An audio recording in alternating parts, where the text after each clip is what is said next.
Assalamualaikum warahmatullahi wabarakatuh. Halo teman-teman semua. Perkenalkan, saya Syifa Uli Abdillah dengan NIM 25006444234 dari jurusan PGSD Universitas Negeri Surabaya. Selamat datang di podcast saya, hasil observasi pada mata kuliah Pendidikan Karakter dan Budi Pekerti. Di sini kita akan berdiskusi tentang dunia pendidikan, kehidupan, dan nilai-nilai yang membentuk kita jadi pribadi yang lebih baik. Di sini kita akan bahas topik yang sangat penting, yakni mendidik untuk membentuk karakter.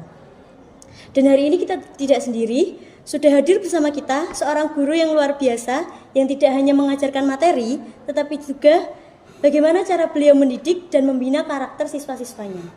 Baik, langsung saja. Selamat siang Ibu Risa. Selamat siang, Mbak. Bagaimana Ibu kabarnya? Hari ini kabarnya sehat. Alhamdulillah sehat. Sehat. Baik, langsung saja ke sesi diskusi nggih. Pertanyaan pertama, bagaimana pandangan Ibu sebagai seorang guru tentang seberapa penting sih pendidikan karakter pada jenjang SD? Baik, terima kasih Mbak untuk hari ini ya sudah mengunjungi saya di siang hari ini. Baik, jadi hari ini kita mengobrol mengenai pendidikan karakter, gitu ya. Jadi saya sangat menyadari sebagai saya seorang guru di sini menyadari sekali akan pentingnya pendidikan karakter bagi anak-anak. Dan di sini khususnya untuk jenjang sekolah dasar. Jadi pendidikan untuk saat ini yang diutamakan bukan hanya pendidikan dalam bidang akademik saja, tapi saat ini yang menjadi fondasi utama dari setiap pendidikan yaitu adalah pendidikan karakter. Jadi di sini pendidikan karakter itu bisa saya katakan merupakan fondasi awal dari segala sesuatu pendidikan yang akan diajarkan kepada anak-anak. Baik, lanjut pertanyaan selanjutnya.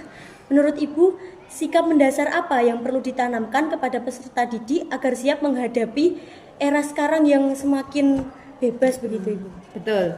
Jadi memang untuk saat-saat ini perlu sekali kita menanamkan pendidikan karakter. Nilai-nilai karakter harus sudah ditanamkan anak-anak dan dimulai dari sejak dini. Dan untuk jenjang sekolah dasar ini ada nilai-nilai yang memang harus ada di dalam diri anak-anak, yaitu diantaranya nilai yang pertama di atas segalanya adalah nilai akhlak mulia atau keimanan dan ketakwaan. Nah, mulai dari kecil kita mengajak anak-anak kita, murid-murid kita untuk mereka senantiasa mengedepankan akhlak yang mulia. Terus kemudian selain itu kejujuran. Nah, kita melihat sekali bahwasanya masa-masa anak-anak kita ini masa-masa golden emas ya Mbak ya. Jadi mulai dibiasakan sikap jujur dan disiplin, tanggung jawab. Nah, itu harus diberikan kepada anak-anak. Mulai ditanamkan sejak dini dan itu menjadi awal yang baik bagi perkembangan pertumbuhan karakter mereka untuk selanjutnya. Sangat luar biasa sekali jawaban Ibu. Baik, pertanyaan selanjutnya, apa tantangan terbesar dalam proses penanam karakter pada anak didik Ibu? Ya, baik, jadi dalam penanaman karakter kepada anak-anak didik kita tentu ada tantangan-tantangan yang kita hadapi. Jadi diantaranya tantangan itu adalah di dalam keluarga mereka masing-masing. Itu merupakan tantangan awal atau utama ya Mbak ya. Di sini dari di sisi lain pihak sekolah senantiasa mengembangkan pendidikan karakter di sekolah setiap hari.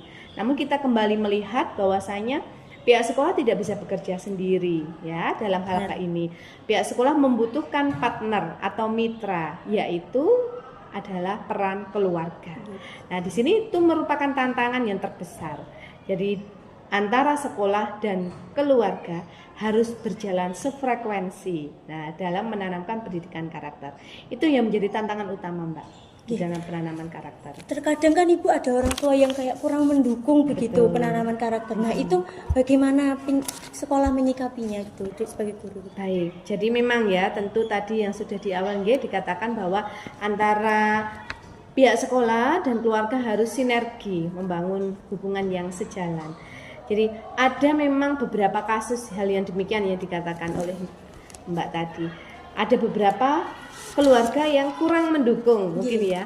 Nah, di sini saya katakan sebenarnya mereka juga artinya bukan tidak mendukung, mereka kurang mendukung. Artinya mereka juga pasti mendukung, namun belum ada kesiapan mungkin ya Mbak ya, dan juga belum ada pembiasaan di dalam keluarganya. Nah, di sini hal yang sangat sulit begitu ya dalam kita membiasakan karakter di sekolah. Jadi memang perlu ada hubungan atau komunikasi yang positif begitu. Komunikasi yang intens, positif antara pihak sekolah dengan orang tua atau keluarga agar sama-sama saling memahami dan mendukung. Jadi diperlukan harus adanya komunikasi yang positif begitu ya, yang harmonis antara pihak sekolah dan keluarga atau orang tua. Baik, pertanyaan penutup nggih. Apa pesan Ibu kepada para calon guru dan para guru-guru muda agar bisa mendidik dan menanamkan karakter dengan baik? Baik, terima kasih Mbak. Ya, jadi ini sekaligus memberikan pesan begitu ya Mbak ya.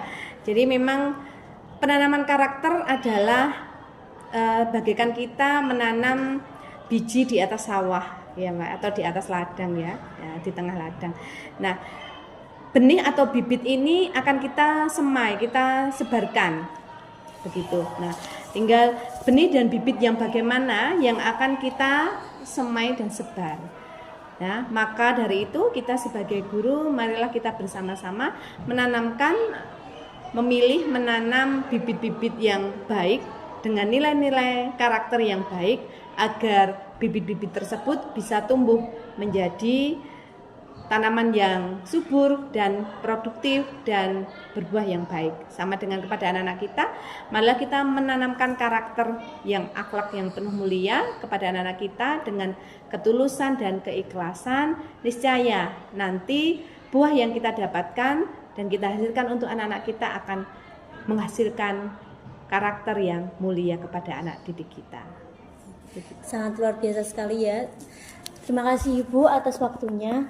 Saya harap diskusi kita pada pada siang hari ini bisa menambahkan ilmu dan sharing ini bisa jadi pegangan untuk para guru-guru agar bagaimana sih cara mendidik peserta dengan baik.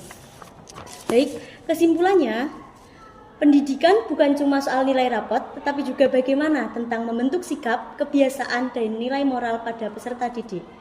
Baik, terima kasih Ibu sekali lagi. Sama-sama. Wassalamualaikum warahmatullahi wabarakatuh.